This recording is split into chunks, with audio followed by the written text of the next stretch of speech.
and Vatek for years. The SEC fears nobody. Stop it. I love the SEC. Put them on. By the way, if you just had an only SEC college football playoff show, it would be absolutely wonderful. How about that out there, SEC backers? SportsGrid's College Football Today.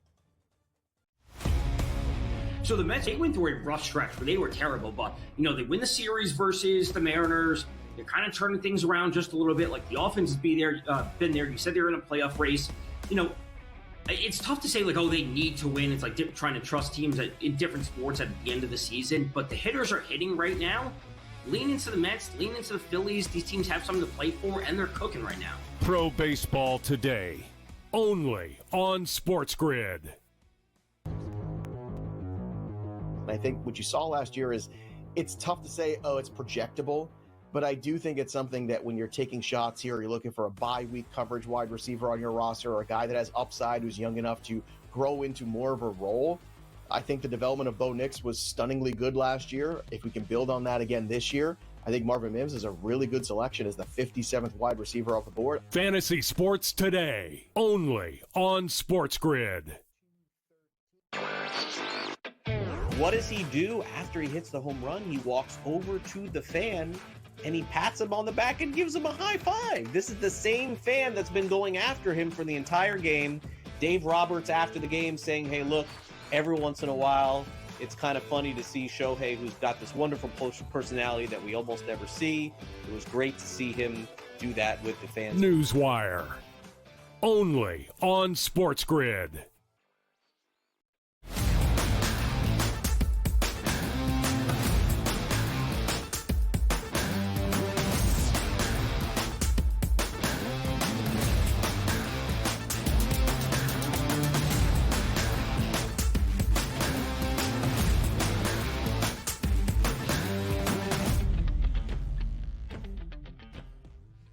You know it's the place to be. It's a SportsGrid network. It's football season. It's a football Friday. It's Donnie Rightside. It's Joe Ranieri. We bring the pain so you can have an easy day the rest of the way. You don't have to open up that paper anymore. You don't have to wonder about what happens during games. Just turn on your TV.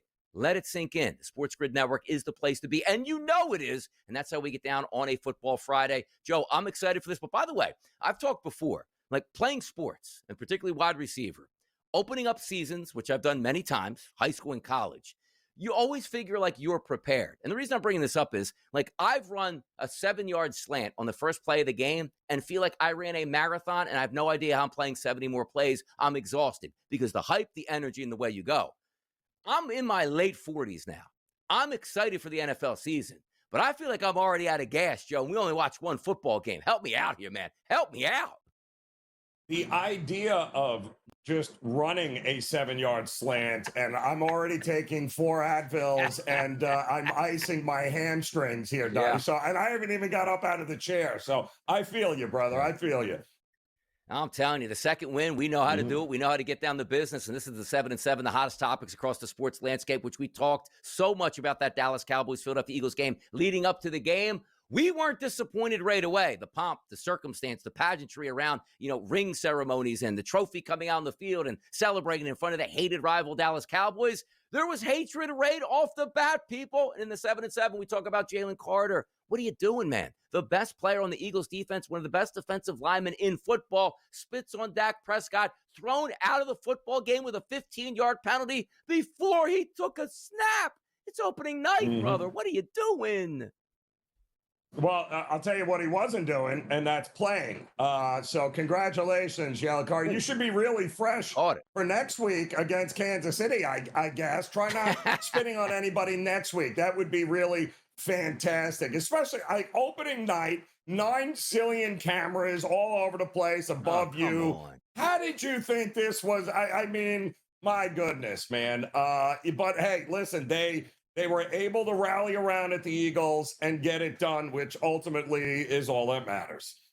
Is this like the butterfly effect, Joe? Like you talk about, like what would have happened? Like, oh my goodness, Jalen Carter hurt his knee. He's out 7 to 8 weeks, or he's out for the season. He's like, well, I wish he would have spit on somebody before the game so he didn't get injured and he gets saved here. Who knows if he would have dominated? Who knows if he would have got thrown out in the second quarter because of how geeked up he was for this game? But you can't do that. You can't be the best player on your team and get ejected before the team actually plays a snap. Advantage Dallas Cowboys. They couldn't take advantage in a victory, but it was apparent like, ooh, Jalen Carter's out of the game. We can run the football tonight. Let's get after it. Let's have some fun. Winners, the Philadelphia Eagles, 24-20 over the Dallas Cowboys to kick off your regular season. Now, talking about kicking off the regular season, Joe, you got to get to the starting gate before you can kick off your season and have a big one. Well, Jalen Carter didn't get there. Is Christian McCaffrey going to get there? You got to be kidding. Like, all the injuries this guy has, he pops up late yesterday on the report like, oh, yeah, banged up my calf at practice. Disaster warning in San Francisco, Joe. Well, we're in sports betting, Donnie, we all know there's no such thing as a lock, right? You got death, you got taxes, and the only other lock I can think of is Christian McCaffrey, in all likelihood, missing games because he's injured at some particular point. And same thing last year against the Jets to open the season. He was a late scratch.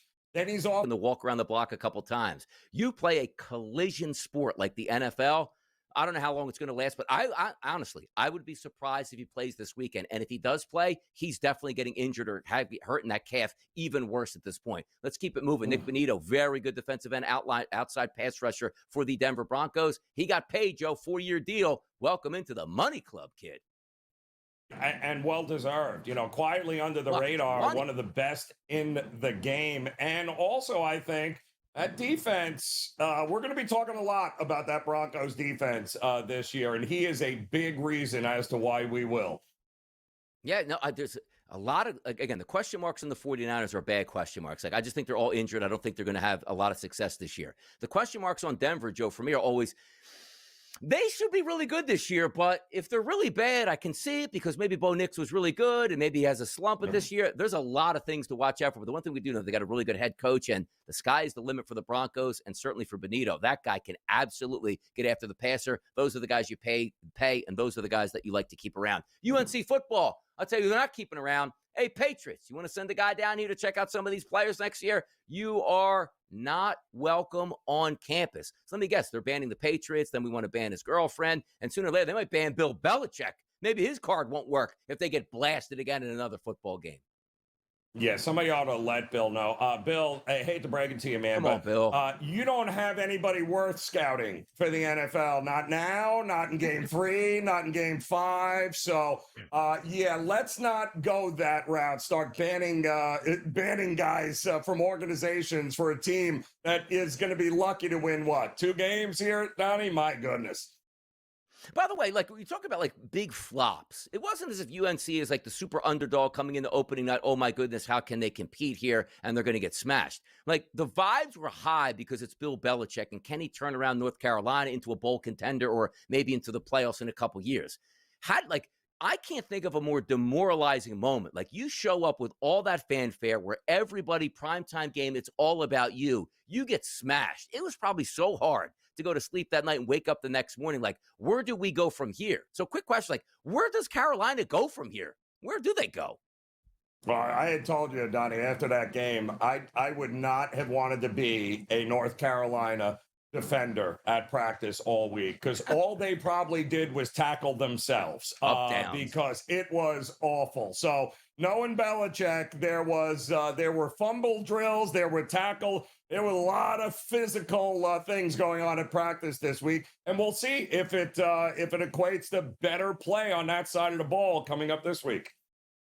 Jordan Brand's got to be upset with that outlook, man. You win some games at Carolina, you sell more shoes, you sell more clothes, and away you go. Not a good look for them. I'll tell you what else isn't a good look. Not Caitlin Clark's fault. Just, I don't know how many injuries she suffered this season, but she's not coming back to the WNBA. Sent out that tweet yesterday, basically saying, hey, it is what it is. I'm injured. Would love to play more. She's out for the rest of the season. That is a big blow to the WNBA, Joe.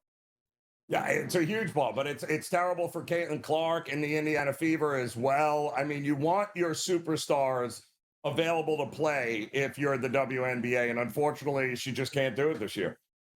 No, it is a shame at that point. But how about this? Alex Bregman, not a shame for him. Signed a big contract. He's playing good baseball. Every year, guys get paid more and more money in Major League Baseball. He says, you know what? Good year, bad year, I'm hitting the free agent market. I think I might be able to even get a better deal. If it's with Boston, great. If not, sayonara. Yeah, I think he's telling you something, Boston front office. You may want to get on this because somebody will pay him, and you could use him. That's for sure. Got plenty of money, got plenty of fan base that's willing to say, you better sign this guy. But they have a history of letting really good baseball players leave Fenway Park. I'll tell you who's not leaving at the U.S. Open. That's Amanda Anisimova. She moves on the American into the final. Knock it off Naomi Osaka. Yeah, outstanding. And, of course, we have Pegula could be an American versus American U.S. Open. You don't get that very often in tennis on the men's, certainly not on the men's side, but on the women's side either. How about that old Hulk? I am a real American. Could we get that at the U.S. Open? Yeah, by the way, U.S. men's tennis, just like U.S. men's soccer. Can we step it up, Joe? Can you imagine if we had a dominant male to like the Agassiz and the Sampras? Why can't we get one of these? Why can't we find one? No, I can't. It's amazing. I've been saying it for years. I mean, once Pete Sampras retired at the age of what, 21? It's just not been good for the Americans, American men's side in tennis. I'll tell you what's good for us. Coach Terry Bowden coming up next. Stay tuned. Let's talk some college football, people.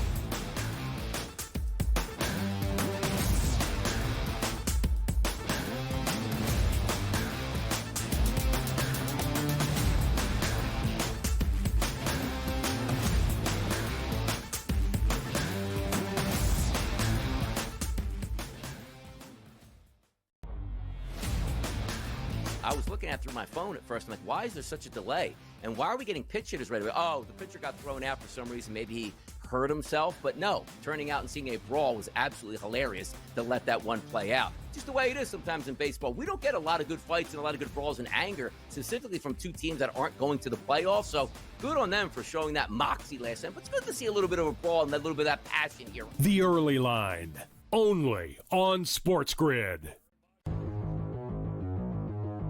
You're looking for JJ. You and I already discussed here. Addison's gone for a couple of games here. They don't really have a number 3. Thielen, fine. You do have a nice tight end here. The running game could be solid here. Like I said, I don't think he'll have the least productive season of his career. If the question was how it should have been with the injuries, I might have said yes, because then it would be 88, 1,407. So then I might have said yes. Fantasy Sports Today, only on SportsGrid. No better place to be than SportsGrid. College football today, right here on the SportsGrid Network. Joe, Lisi, Donnie, right side for the entire season, Joe, on Saturday. This is your place. This is your place to be, Joe. I love it. I tell you. And it's flying. Show's flying. We're on an hour already. I can't wait. We're licking our chops for these Rat Pack games. And it's a great slate. Look at you on the screen right now. Look like a little rat. SportsGrid's College Football Today. The reason why I feel like Jared Goff doesn't really enter these MVP conversations. Jared Goff last year was on the team with the best record in football, threw for 4,700 yards, 37 touchdowns, and Tom was never in the race. He was never in the race because we know he's not that guy. Game time decisions, only on SportsGrid.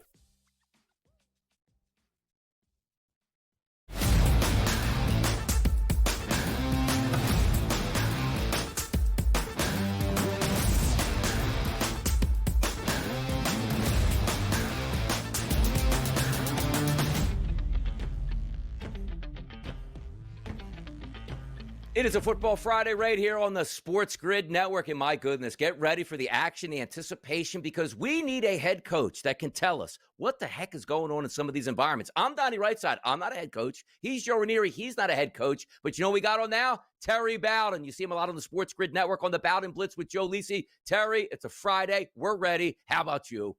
I love it. Love it. Every Friday getting ready for that Saturday. And now that I'm getting to analyze the games, I'm undefeated. I haven't lost a single game this year. Whoa.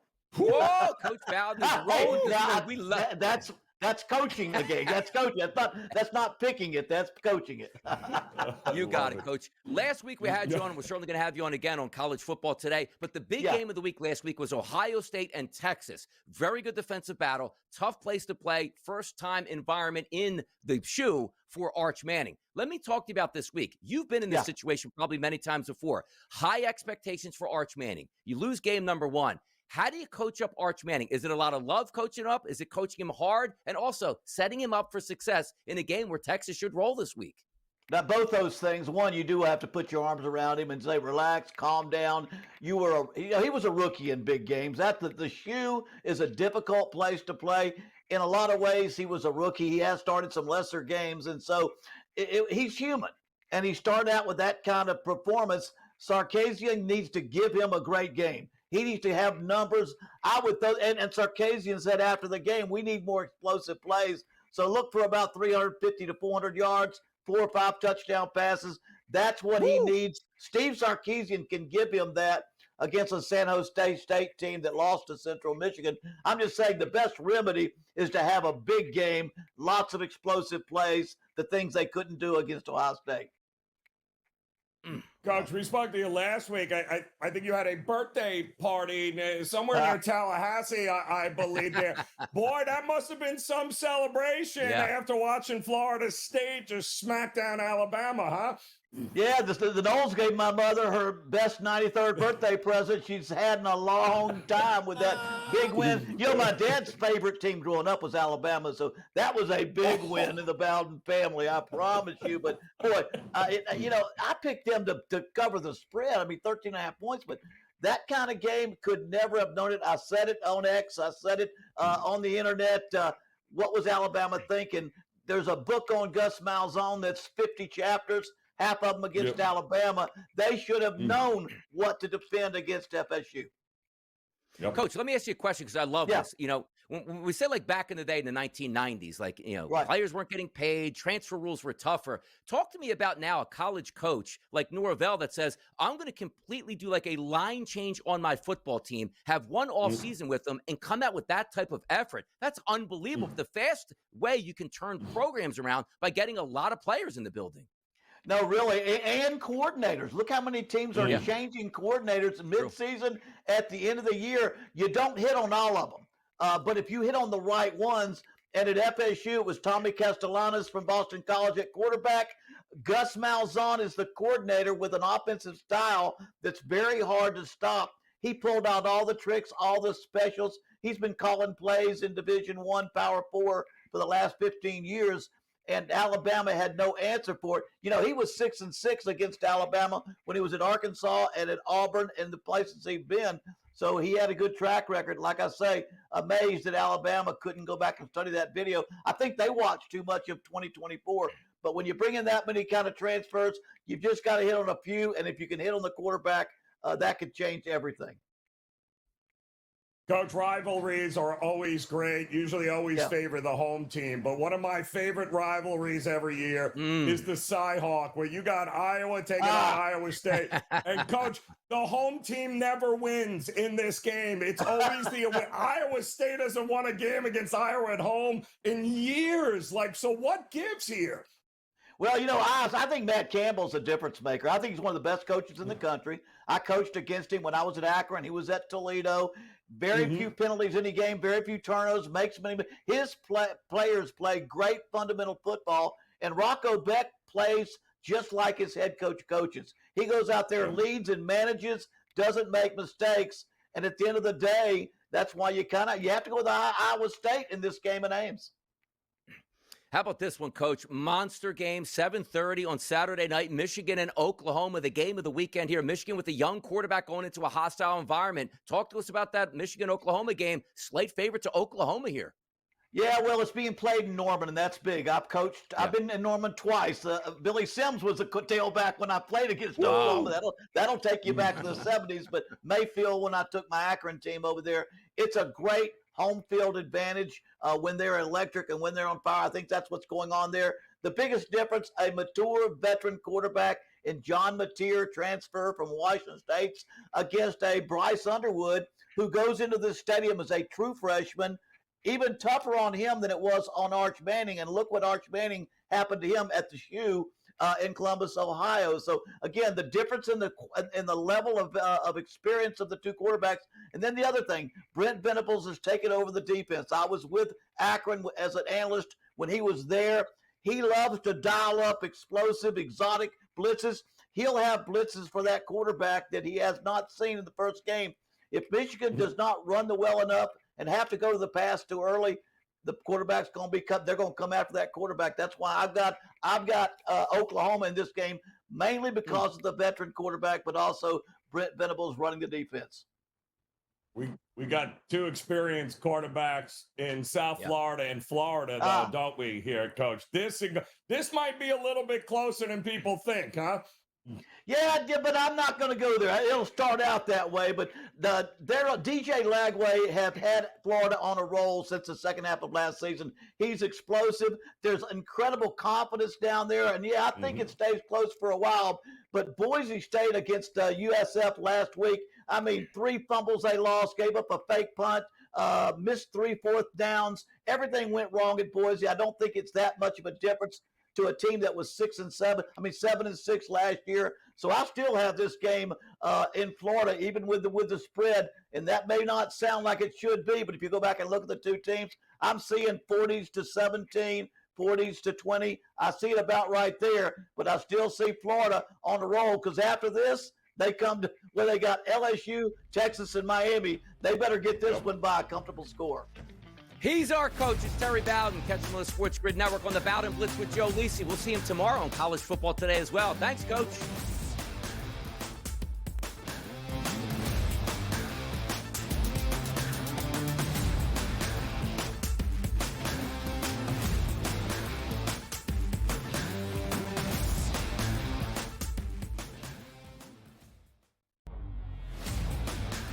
I was looking at it through my phone at first. I'm like, why is there such a delay? And why are we getting pitch hitters right away? Oh, the pitcher got thrown out for some reason. Maybe he hurt himself. But no, turning out and seeing a brawl was absolutely hilarious to let that one play out. Just the way it is sometimes in baseball. We don't get a lot of good fights and a lot of good brawls and anger, specifically from two teams that aren't going to the playoffs. So good on them for showing that moxie last time. But it's good to see a little bit of a brawl and a little bit of that passion here. The Early Line, only on SportsGrid. You're looking for JJ. You and I already discussed here. Addison's gone for a couple of games here. They don't really have a number 3, Thielen fine. You do have a nice tight end here. The running game could be solid here. Like I said, I don't think he'll have the least productive season of his career. If the question was how it should have been with the injuries, I might have said yes, because then it would be 88, 14, 107. So then I might have said yes. Fantasy Sports Today, only on SportsGrid. No better place to be than SportsGrid. College football today, right here on the SportsGrid Network. Joe, Lisi, Donnie, right side for the entire season, Joe, on Saturday. This is your place. This is your place to be, Joe. I love it. I tell you. And it's flying. Show's flying. We're on an hour already. I can't wait. We're licking our chops for these Rat Pack games. And it's a great slate. Look at you on the screen right now. Look like a little rat. SportsGrid's College Football Today. The reason why I feel like Jared Goff doesn't really enter these MVP conversations. Jared Goff last year was on the team with the best record in football, threw for 4,700 yards, 37 touchdowns, and Tom was never in the race. He was never in the race because we know he's not that guy. Game time decisions, only on SportsGrid.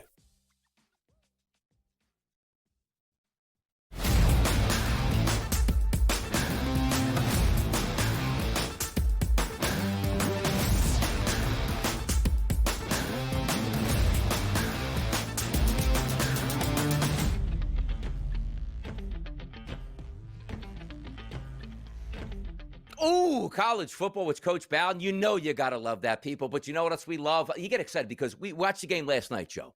We're going to have another game tonight, which we already went over. The Kansas City Chiefs, neutral site, Brazil, Los Angeles Chargers. But now we got to check out the schedule for the rest of the weekend here. And it starts with basically where it ends on Monday Night Football. There is intrigue, people. The Minnesota Vikings and the Chicago Bears. It's J.J. McCarthy's debut in the NFL as a starting quarterback going up against Caleb Williams, who struggled at times last year because they have a defensive coordinator as a head coach. Now he doesn't. He has genius Ben Johnson. But we see the Chicago Bears getting 1.5 points on their home turf going up against the Vikings in a total of 43.5. By the way, that's down from 45.5 over the summer. What the expectations are for you, Joe Ranieri, for both of these offenses, maybe new look. Yeah, well, what are we getting from J.J. McCarthy is going to be everyone's big question because the market seems to think that you're going to get a guy that despite his injury last year, wasn't able to play. You know what he was? He was in the system, is what he was. So he was able to do what a lot of young quarterbacks should be able to do. And that's not have to worry about playing, but understanding the playbook and understanding exactly what his role is going to be for next year. So I don't think there's going to be a lot of lag time here. I think McCarthy is going to come out. I think he's acclimated to the system here. I think he's going to be good.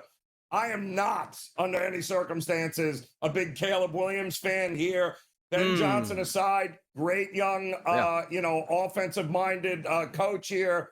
But the market is telling you, I mean, they're going into Chicago, and they are a favorite. And I think they're a favorite for a reason. By the way, this is one of those bets where it's week one tough. This is to get a handle. And the odds makers are telling you that. Like, yeah, throw the 1.5 out there and see what happens in this game. This is one where you say, okay, I bet the Chicago Bears. I can't believe that. Like, the Bears aren't ready for prime time. Or you bet Minnesota on the road. Like, I told you the Bears would be a really good football team. I can't believe that you bet the Minnesota Vikings. It feels like one of those. But the touchdown maker market here for Monday night, Justin Jefferson plus 120 price, DeAndre Swift plus 130, Aaron Jones plus 150. There's good price points across the board. But also, as you just talked about, that line low, Joe. Like, why are we taking a look at two offensive guru teams here and a low 40s number? What am I missing?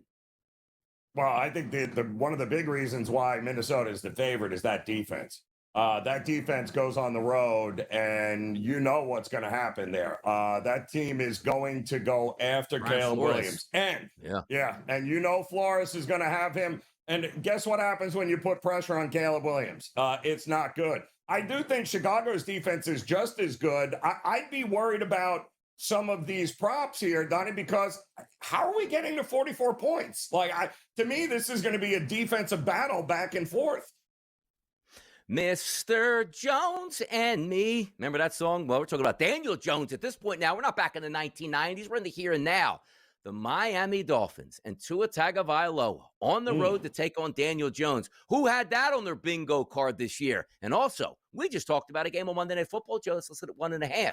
We're going to now talk about this game listed at 1.5 as a favorite towards the home team Colts, 46.5 to 47.5 as a total in this game. I'm telling you, week one, there are landmines, and it just feels like you're going to step on one this weekend, and it just might be the Dolphins and the Colts. Yeah, I mean, listen, it's indoors. It's on the turf. Tyreek Hill is playing, and I'm sorry. The weapons of Miami offensively, with Tua throwing them the ball, they've already shown us that they'll put up a ton of points offensively with the conditions right. Daniel Jones is not going to go toe-to-toe with Tua and those receivers with what he's got there. I think Miami goes on a road and wins this game because, well, they've got the better quarterback and they've got the better receivers with no conditions to worry about. I think Miami rolls.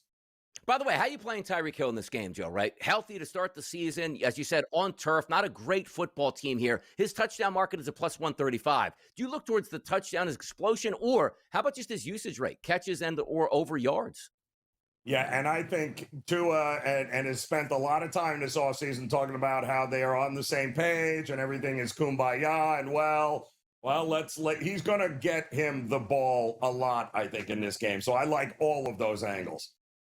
68.5 for Tyreek Hill. That could be one catch right there. Jalen Waddle, 57.5. Michael Pittman Jr. here, the wide receiver for the Colts. He's listed at 46.5. But it's Daniel Jones. How excited can you be? Let me see what Tua has, because we've talked about it, Joe. The Miami Dolphins, you lose this football game to Daniel Jones. And I understand it's a road game and it's a close spread. It's hard to win on the NFL. It's week number 1. This could go off the rails quickly. It feels like they need this game, Joe, the Dolphins, to win this one going away. You know who else needs a victory? The Jets and the Steelers. Let's talk about that game next for Sunday.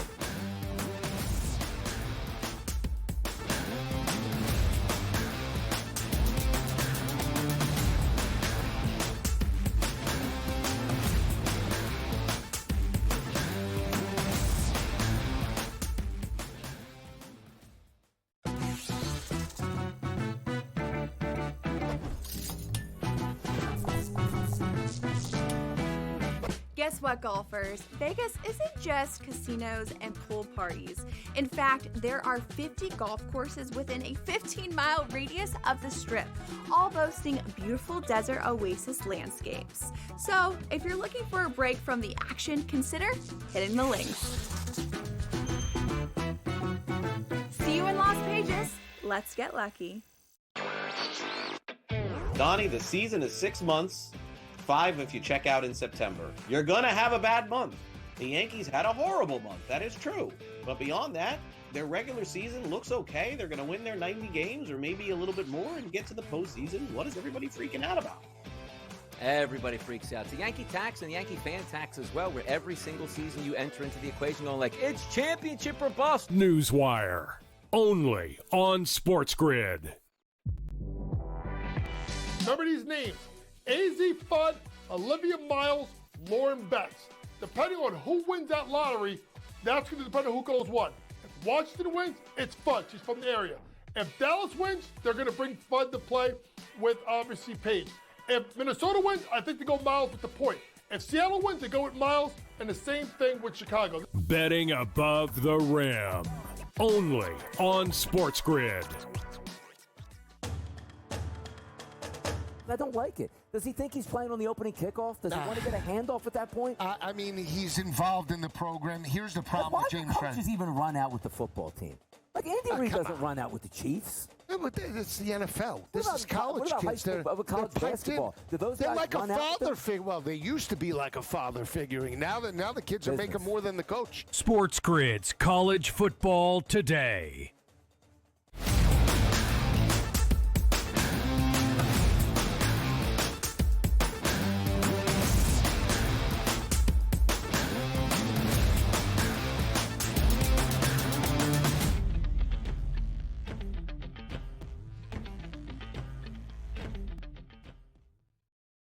Feel like singing again here, Joe Ranieri. I'm back. Back in the New York groove. Is that Aaron Rodgers? That what's going to be on his headset when he steps into the stadium this week at MetLife to take on the New York Jets, the conquering hero? Well, I don't know if he's a hero to Jets fans at that point. Didn't have all that good a season and also understandably got injured within the first 3 plays of the season before that. But he's coming back as a Steeler. And the Steelers are a favorite, Joe. 2.5 to 3s, depending on where you're shopping at. And look at this total, 37.5. Rock'em, sock'em robots. Is there any way that Aaron Rodgers can show his face back in Pittsburgh if he loses this game to the Jets and Justin Fields? Oh, no, by the way, Joe, Justin Fields was not a Jet last year. He was a Steeler. Moving parts here, musical chairs. Yeah, this is going to be ugly. And the market is telling you it's going to be ugly at 37.5 here. And listen, we've already heard, right? We've heard Coach Glenn there of the Jets talk about, listen, we are going to run the football. We are going to be a running smash mouth team. And guess what Pittsburgh is? Exactly what they are. I do not expect all of a sudden Aaron Rodgers to want to drop back with a questionable offensive line with Pittsburgh and be like, all right, we're going to throw the ball 45, 50. Not with that Jets pass rush, you're not. So I think the total is low for a reason here. You're not going to get a athletic or mobile Aaron Rodgers, right? So both teams are going to try to run the ball down each other's throats there. And to me, it's all about, okay, who do we trust? I trust a more athletic quarterback that can run, believe it or not, because he can use his legs. Probably won't have to use his arm all that much in Justin Fields. So I think the Jets have the edge here simply because they're more dangerous with Fields running than the Jets have to worry about when Aaron Rodgers running.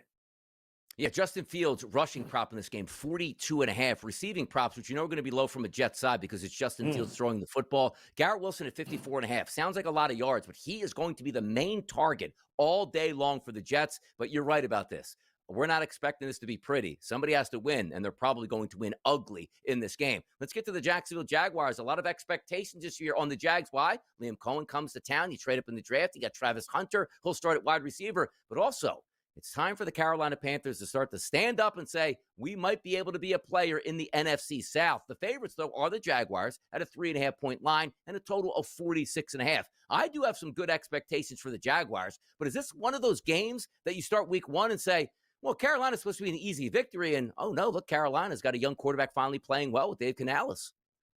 Well, it's interesting, right? Because why is the hook still available, Donnie? Why is this still 3.5 at this particular point? So I think that's telling, because why would you leave that out there? Are we expecting it to go? Are we going to get that last minute push for Panther money to come in? I think this is an interesting game. I also think it's one where, given the weapons on both sides and given the propensity of both defenses to give up a lot, this feels like could be a good old-fashioned shootout here between the two quarterbacks and Xavier Legette on one side, Brian Thomas on the. This feels like a shootout to me. We might get some points here with these two defenses. That's what we have here on this. And also, if you are looking from a survivor pool perspective here, the New Orleans Saints and the Arizona Cardinals probably going to be high on that list, and not for back in New Orleans, for the Arizona Cardinals. But understand this. Spencer Rattler, had a pretty good preseason. And you say, like, well, this team's supposed to stink this year. You know what's supposed to really stink last year, and technically did, was New England. They had Jacoby Brissett on the road and picked up a victory over the Cincinnati Bengals. Could be this type of environment here. The Cardinals are roughly a touchdown favorite and a total of 42.5. I smell a rat in this game. How about that? Yeah, I see blowout in this game. Sometimes when it walks like a duck and talks like a duck, guys, it's a duck. Do not overthink this. This is a awful Saints team. Anybody who watched them in preseason, I don't care who they throw under center. It's not going to make a difference. This is a bad team. And I think this is a big year for Coach Cannon. I think Arizona is loaded with a lot of weapons returning. The offensive line has been much improved. I think Kyler Murray runs all over him, throws all over him. I think Arizona runs away with this one. By the way, talking about a bad football team, it's supposed to be this year, right? It's the New Orleans Saints. We were talking about being a bad football team this year, record-wise at least. The New York Football Giants. They're going to take on the Washington Commanders, 1 o'clock on Sunday, NFC East battle. This line over the summer, Joe, we had 7s in the marketplace. That's gone. We're down to 5.5 and 6s at just about every outlet, in a total of 45.5. Are the Giants sneaky in this game? Because the expectations and the love for Washington after their season last year and their young quarterback in Jaden Daniels, rightfully so. But also the Giants' expectations coming in this year. We don't know. Dart's playing well. Russell get the start. There's some talent, particularly on the defensive line. Could we see a Giants win, or at least a cover this Sunday down in Landover, Maryland? Well, you can, count me in as to one of those bettors that was pushing this line down from where it opened, because let me just tell you this. I am not sure the Commanders are any better this year than they were last year. I can promise you the Giants are better this year than they were last year. And yet the Commanders won amazingly by 3 because the Giants didn't have a kicker. Everybody had gotten hurt, and they lost by 3 and they lost by 5. This defense of the Giants, Lawrence, Burns, Thibodeau, Abdul Carter, all healthy. That's a problem for Jaden Daniels and this Washington team. I think the Giants are very alive in this game. I'm interested to watch that because I do want to see what the Giants have. And again, having a ticket in my pocket for the season on ESPN Bet over 3.5 for the Giants. I would like a little upset on opening day on the road against the Washington Commanders. We'll see if that happens. Tampa Bay, what are they known for? Well, they won a Super Bowl with Tom Brady. They won a Super Bowl back in the day with John Gruden. But now they're known for winning this division, it seems like, every single year. You got a good one on opening day. Tampa Bay is going to travel to Atlanta. It's Baker Mayfield versus Michael Penix Jr. 1.5-point spread. This is a favorite for the road team currently right now, the Buccaneers. 47.5, 46.5, depending on where you're shopping at as a total. We already don't like how the season is going to start for Atlanta because the offensive line is banged up. Is that enough to win this football game, or is Tampa just going to be too much, Joe, Sunday?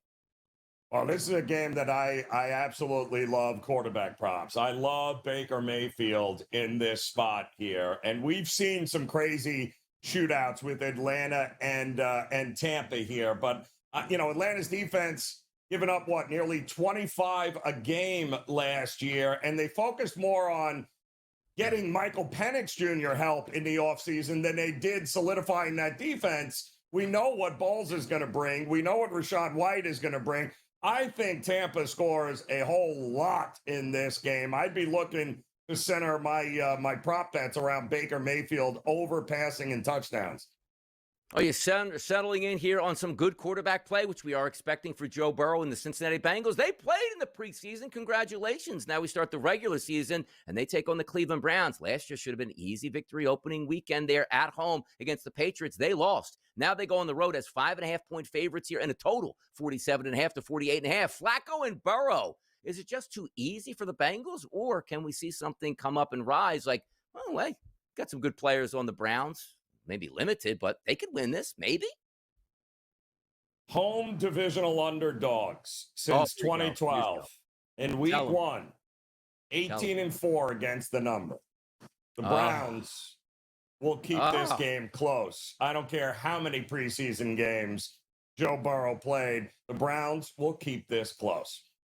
Look at that. Keeping it close there. Flacco and the boys getting ready. Myles Garrett sacking quarterbacks. We'll see. I want to see what Jamar Chase has up his sleeve in this game. And if he starts his Offensive Player of the Year tour in game number 1, wouldn't mind to see it. How about the New England Patriots? They're home this weekend against the Vegas Raiders. That's Geno versus May. 2.5-point spread. Favorite at home here for the Patriots. Are the Patriots ready to be favorites this year and make a run to the playoffs, Joe?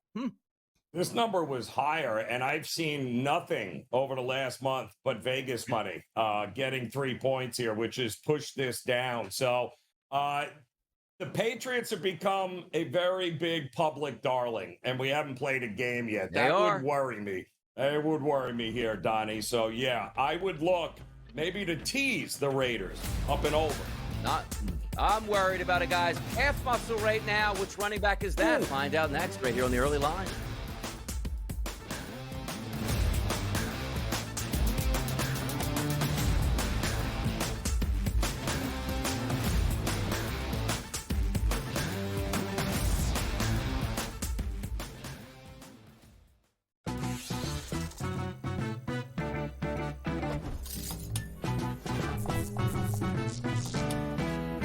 Guess what, golfers? Vegas isn't just casinos and pool parties. In fact, there are 50 golf courses within a 15-mile radius of the Strip, all boasting beautiful desert oasis landscapes. So, if you're looking for a break from the action, consider hitting the links. See you in Las Vegas. Let's get lucky. Donnie, the season is 6 months. 5 if you check out in September. You're gonna have a bad month. The Yankees had a horrible month, that is true. But beyond that, their regular season looks okay. They're gonna win their 90 games or maybe a little bit more and get to the postseason. What is everybody freaking out about? Everybody freaks out. The Yankee tax and the Yankee fan tax as well, where every single season you enter into the equation going like, it's championship or bust. Newswire, only on SportsGrid. Remember these names: AZ Fudd, Olivia Miles, Lauren Betts. Depending on who wins that lottery, that's going to depend on who goes what. If Washington wins, it's Fudd. She's from the area. If Dallas wins, they're going to bring Fudd to play with, obviously, Paige. If Minnesota wins, I think they go Miles with the point. If Seattle wins, they go with Miles, and the same thing with Chicago. Betting above the rim, only on SportsGrid. I don't like it. Does he think he's playing on the opening kickoff? Does he want to get a handoff at that point? I mean, he's involved in the program. Here's the problem with James Franklin. Why do coaches even run out with the football team? Like, Andy Reid doesn't run out with the Chiefs. Yeah, but it's the NFL. This is college kids. They're college basketball. Do those they're guys like a run out father figure. Well, they used to be like a father figuring. Now the kids are making more than the coach. SportsGrid's College Football Today.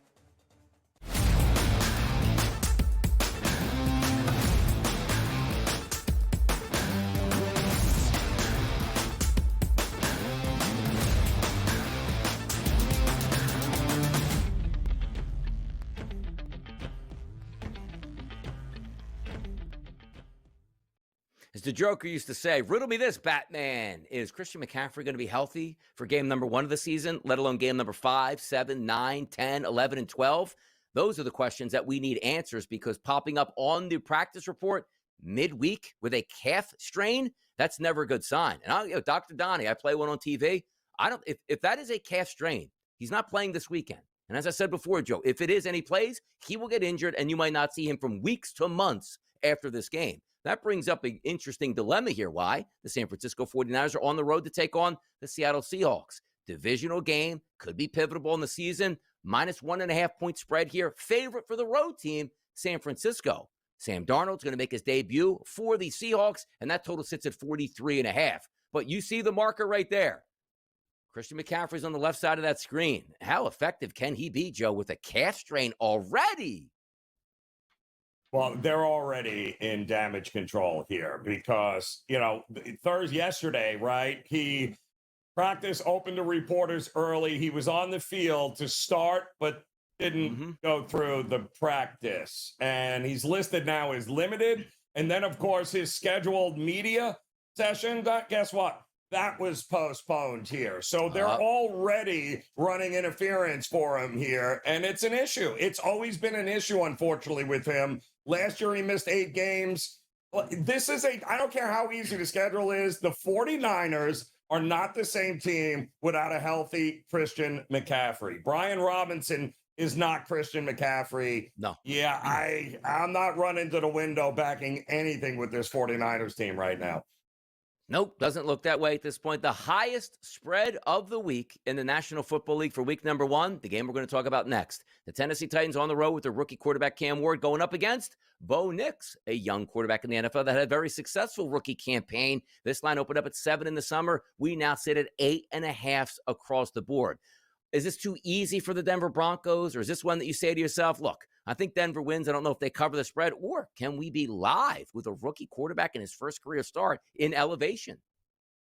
Yeah, no, Denver is going to win and win by 1 million. I expect nothing short of that here with the Broncos. Defensively, they are just absolutely ferocious. I do not see a situation in which we are going to get a ton of offense from Tennessee with a rookie quarterback. I do think, however, especially in altitude, I do think Denver pulls away in the second half. I think Bo Nix continues right where he left off last year with good old the coach there. So to me, Denver, lay it, and look for a team total under with Tennessee. By the way, also, like Sean Payton, obviously, we know did a wonderful job with Bo Nix. Expectations are high for the season, but understand this too. Denver's got a really good defense. That's a rookie quarterback in elevation. Week number 1. Are the lights going to be too bright? Now, we know Cam Ward is a cool operator, man, but it's a different level going into Denver for game number 1 with expectations from the Broncos having a good season and getting off to a great start here.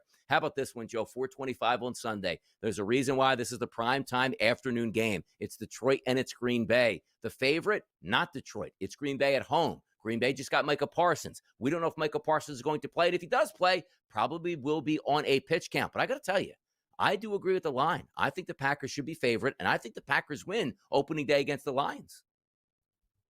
Yeah, there are a couple of fantastic opportunities now that it is NFL season back for teasers here, Donnie. 6-point teasers. I will take any. You want to give me Detroit getting 8.5 points? I don't care who they're playing here.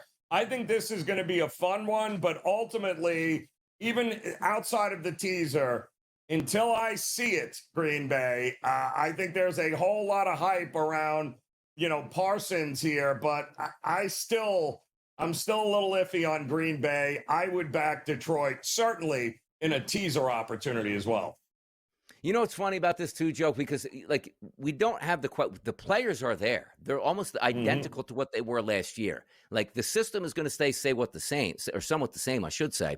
But when you look at the offensive coordinator, the play calls coming in, do we question those? But this is again, week 1, this is what's so fantastic. When I look at this and I say to myself, I really took the Packers against the Lions. What was I thinking? Jahmyr Gibbs ran wild. Montgomery's punching runs in from the 1. The offense can't be stopped. And there's Jordan Love throwing interceptions. This guy's just not as good as Jared Goff is. But then there's the part of me that goes yeah, it is real. You lose your defensive coordinator and your offensive coordinator. It's going to take some time to gel out there. And the Green Bay Packers are riding that lightning right now from that Micah Parsons trade. These are the ones where you put your money in, you press the lever down and go, I'm an idiot at this point, right? Mm-hmm.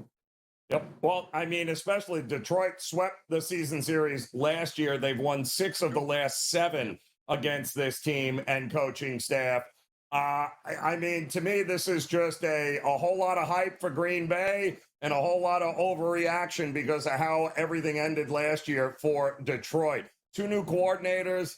Doesn't matter. That system's already been in place. So I do think Detroit is the better team, and I think they'll end up showing it in week 1. How about this game? Houston and Los Angeles, two teams looking to vie for the divisions. Obviously, in the AFC, the Houston Texans maybe taking that next step this year if they can stay healthy. And then you take a look at Matthew Stafford and the Los Angeles Rams. No sexier team, as I call it, in the offseason with aspirations to get back and win a Super Bowl. But Matthew Stafford struggled in the preseason, not with performance, just with injury to his back. He's going to line up. The Rams say he's going to be fine. He looks great in practice, and away we go. They're a 3-point favorite over the Texans with a total of 43.5. That's a low total. Both of these defenses should be able to put heat on the quarterback. But the question is, can Matthew Stafford stand up to that heat once he gets knocked down?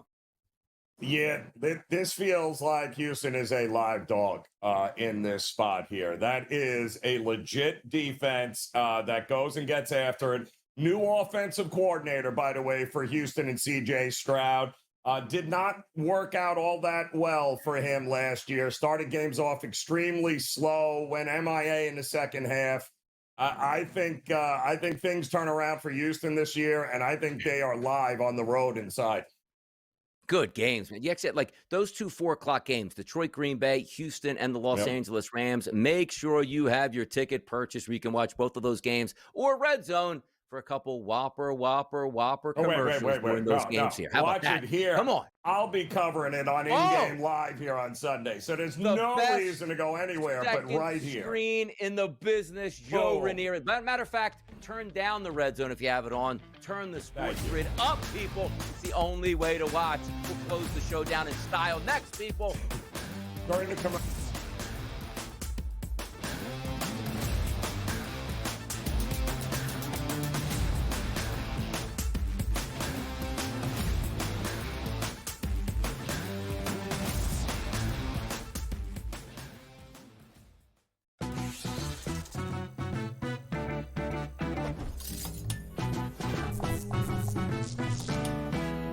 Guess what, golfers? Vegas isn't just casinos and pool parties. In fact, there are 50 golf courses within a 15-mile radius of the Strip, all boasting beautiful desert oasis landscapes. So, if you're looking for a break from the action, consider hitting the links. See you in Las Vegas. Let's get lucky. Donnie, the season is 6 months. 5 if you check out in September. You're gonna have a bad month. The Yankees had a horrible month, that is true. But beyond that, their regular season looks okay. They're gonna win their 90 games or maybe a little bit more and get to the postseason. What is everybody freaking out about? Everybody freaks out. It's a Yankee tax and Yankee fan tax as well, where every single season you enter into the equation going like, it's championship or bust. Newswire, only on SportsGrid. Remember these names: AZ Fudd, Olivia Miles, Lauren Betts. Depending on who wins that lottery, that's going to depend on who goes one. If Washington wins, it's Fudd. She's from the area. If Dallas wins, they're going to bring Fudd to play with, obviously, Paige. If Minnesota wins, I think they go Miles with the point. If Seattle wins, they go with Miles, and the same thing with Chicago. Betting above the rim, only on SportsGrid. I don't like it. Does he think he's playing on the opening kickoff? Does he want to get a handoff at that point? I mean, he's involved in the program. Here's the problem with James Why do coaches even run out with the football team? Like, Andy Reid doesn't run out with the Chiefs. Yeah, but it's the NFL. This is college kids. They're college basketball. They're like a father figure. Well, they used to be like a father figuring. Now the kids are making more than the coach. SportsGrid's College Football Today.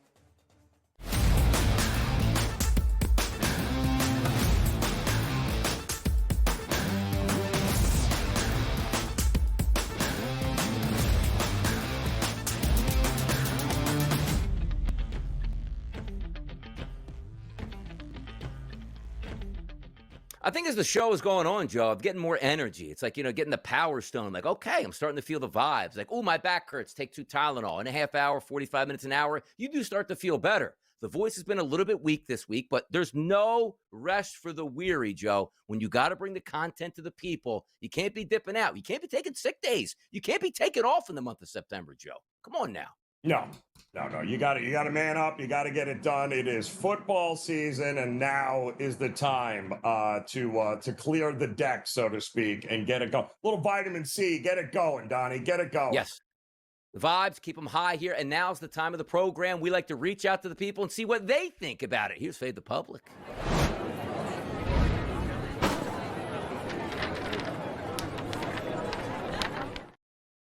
Look, if you had to work hard to try to find the Fade the Public poll today, I had to as well. I just hit the retweet button out there, but the people want to know, and answers need to be given. The question was simple. Go to our account on X at SportsGrid. The question asks, what is your favorite bet for tonight's Chiefs versus Charger game? 4 options. Chiefs, Chargers, over, under. For me, I actually like the Chiefs tonight. And I know, Don, you can't take the Chiefs when they lay points. You can't. Look, you're basically asking them to win the football game. If I think they win, I'm not saying they can't win by 3 points. Give me the Chiefs, Joe.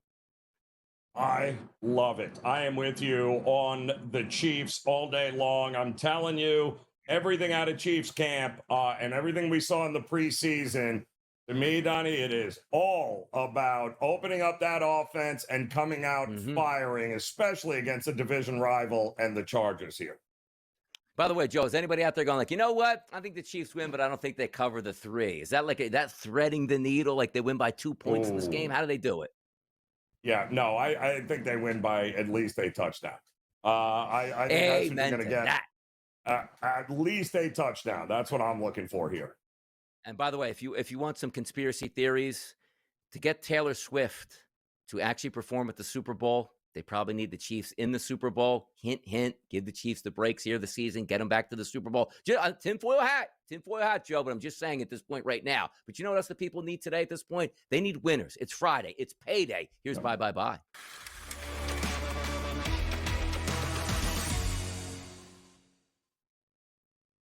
It was Grand Theft Auto for Joe Ranieri yesterday. He had a win. He had money in his back pocket, and he got robbed last night in Pittsburgh versus Los Angeles. He ain't getting robbed tonight, Joe. Where are we going? Yeah, well, I'm going to go to college football here tonight, Donnie. We got 2 games on tap, and I actually like both of these games, but the reality is I think both these lines are way overinflated, especially when it comes to Maryland here, who beat up on a FAU team that turned the ball over not once, not twice, but 6 times in that game. Maryland is trotting out there a true freshman quarterback, not a ton of experience, but when you give the guy all sorts of field position early on at home, things were going to go well there, and they did. But I think that score was a little misleading against FAU. And now you got a Northern Illinois team that just got by Holy Cross.